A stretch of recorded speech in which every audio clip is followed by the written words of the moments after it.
There is a version of American history most people have never been taught.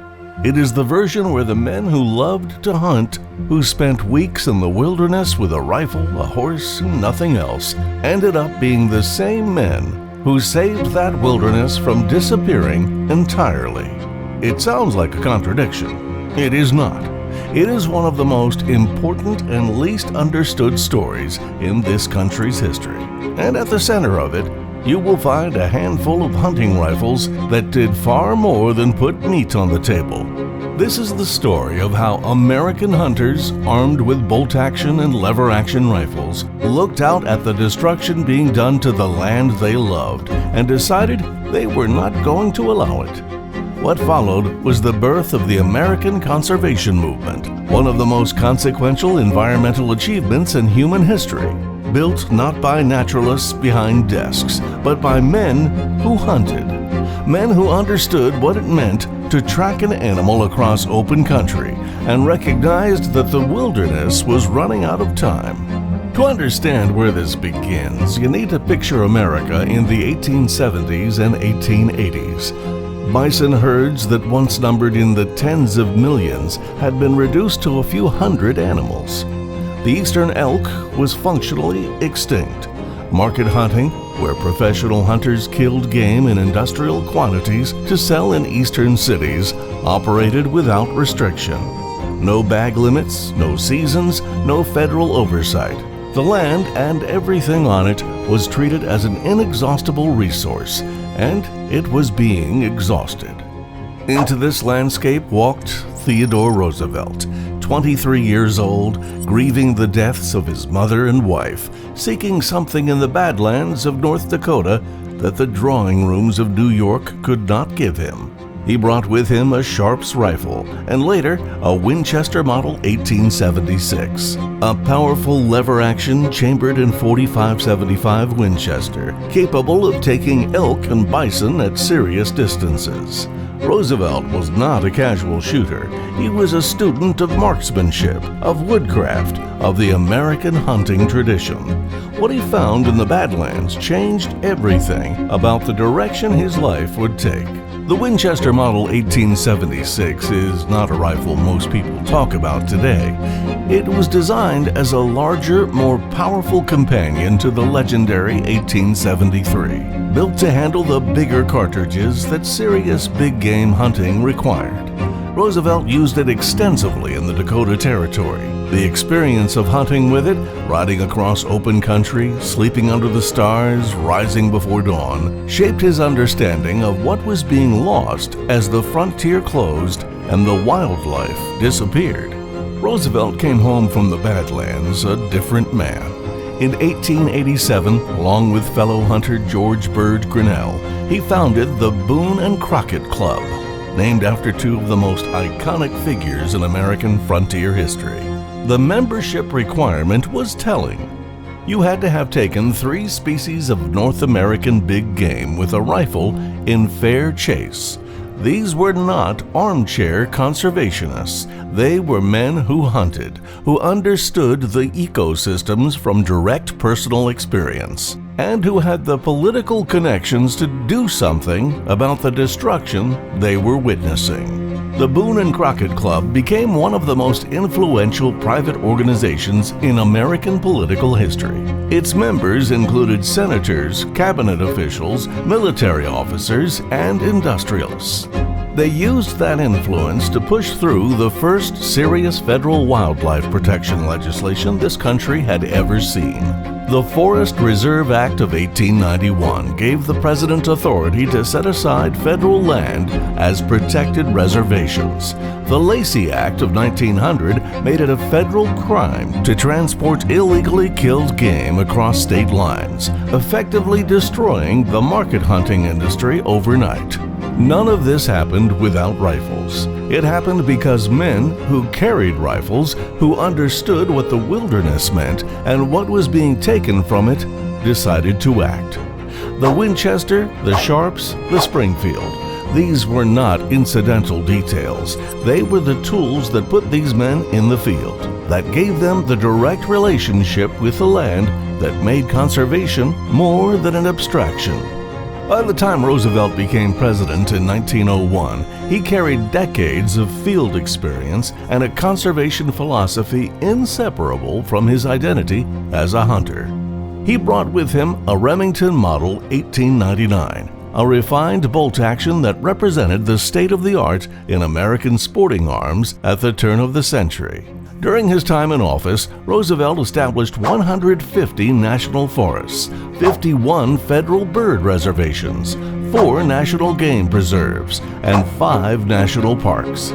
He placed roughly 230 million acres under federal protection.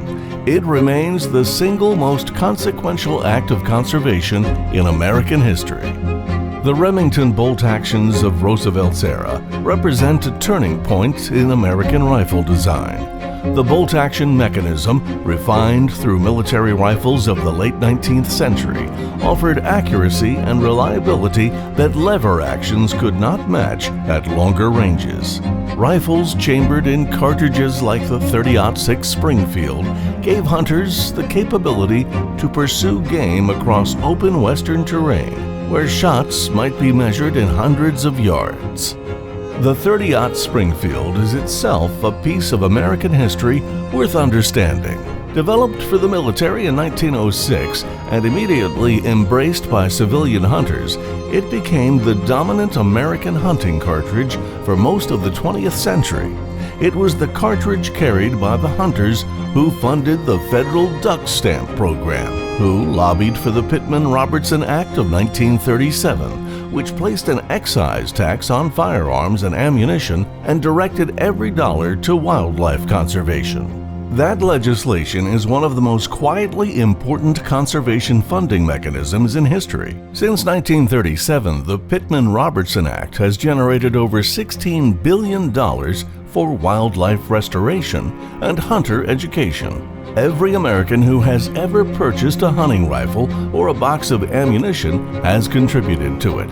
The system was designed by hunters for the explicit purpose of protecting the land and game they cared about, and it has worked with a consistency that most federal programs can only dream of. The federal duck stamp program deserves its own mention in this history. Established in 1934, it required every waterfowl hunter in America to purchase an annual stamp, with the proceeds going directly to acquire and protect wetland habitat. Since its inception, the duck stamp has funded the protection of over 6 million acres of wetlands. The hunters who grumbled about the cost and bought it anyway built some of the most important wildlife refuges in North America. That is not a footnote in conservation history. It is the main story. The bolt-action hunting rifle reached its modern peak in the decades following World War II.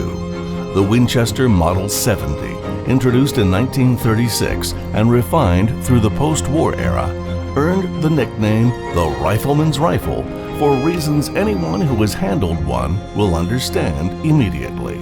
The controlled round feed of the pre-64 Model 70, the way a cartridge is guided from magazine to chamber with mechanical certainty, represented a standard of quality that subsequent cost-cutting famously failed to maintain, and that Winchester eventually returned to after the outcry from hunters who knew exactly what had been lost.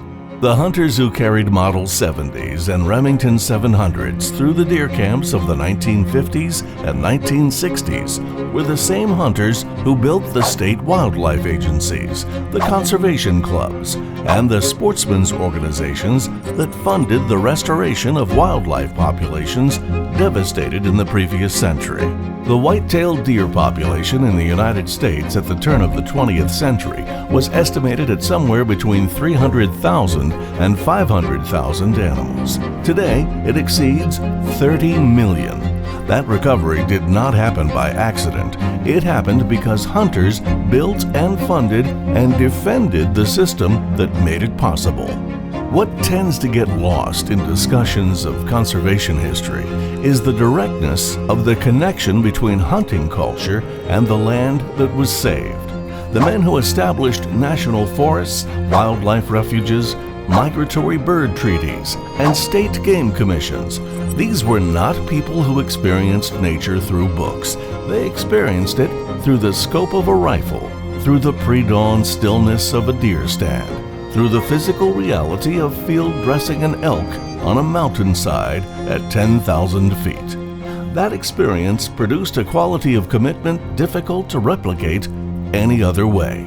When you have spent years in a place, when you know its terrain, its seasons, and its wildlife with the intimacy that only a hunter develops, you do not need to be convinced it is worth protecting. You already know. The rifle was the instrument that put these men in the field. Conservation was the consequence of what they found there. The lever-action and bolt-action rifles of the 19th and early 20th centuries were not just hunting tools. They were the instruments of a cultural relationship with the land that no other form of engagement could replicate. You cannot develop that relationship from a trail. You develop it by going into the field before light, by learning the patterns of animals across seasons, by understanding that the wilderness is not a backdrop for recreation, but a living system with its own logic. The men who built the conservation movement understood that logic because the rifle had put them close enough to learn it. That intimacy drove everything that followed. The story of American conservation is not the story of the wilderness protecting itself. It is the story of people who loved the wilderness enough to fight for it, who had the skills, the political will, and the personal experience to make that fight effective, and who carried rifles to get there. That combination, the gun and the land and the love of both, built something that has endured for more than a century. It will still be there long after we are gone, if we understand where it came from and why it matters. If this kind of content resonates with you, hit that subscribe button right now and turn on notifications. This channel exists to tell the stories connecting firearms, history, and American culture in ways most people have never heard, and every subscriber makes it possible. Share this with someone who hunts, someone who loves the outdoors, someone who has been told that guns and conservation have nothing to do with each other. Show them this story. It changes that conversation every time. Drop a comment below telling us which American hunting rifle deserves its own deep dive. We read every one, and your suggestions shape what gets made next.